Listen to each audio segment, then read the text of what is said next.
It can be informative and entertaining, but it can also be junk.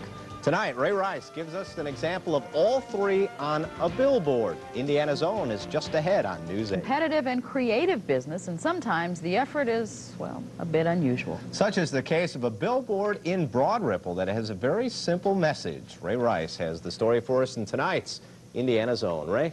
Yeah, Dave and Tina, thank you. This is a message written in junk. If you've ever bought frames for your eyeglasses, you know how expensive they can be.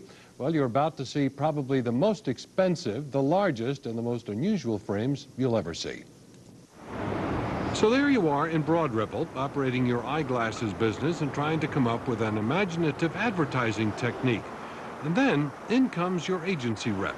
He came back in with a little pencil sketch drawing with some automobile parts making up a pair of glasses and said, "We have to do this." And this is what they did.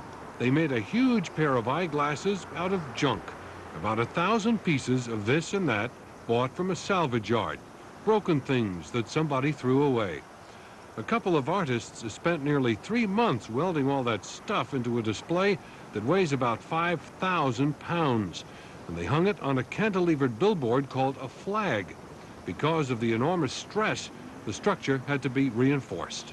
My first impression was, what? Automobile parts, eyeglasses? That sounds interesting. But now, of course, patients are like everybody in town. No matter where I go, where I call people. I called down the Star News one day, and this gentleman in his 70s says, "You're Greg Ossip?" He says, "Cool sign." And when you think about it, it would only work in Broad Ripple. $3,000 worth of junk hung on a billboard. It's art at a cost of about $1,200 a month. Well, it does catch the eye, though, doesn't it? I'm Ray Rice, WISH TV News 8 with Indiana's Own. Now, you've just witnessed another aspect of advertising. If you're clever enough, a TV station will come along, do a story, and you'll get free advertising. Dave and Tina? It worked. That is clever. Yes. We got to think of something like that. All right. They got that sign up in about an hour. Yeah. Yeah, okay. Wrong That's a business. prescription for success. Well, Mark.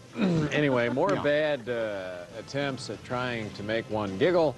And the McQuick's Pennant preview first in Spokes.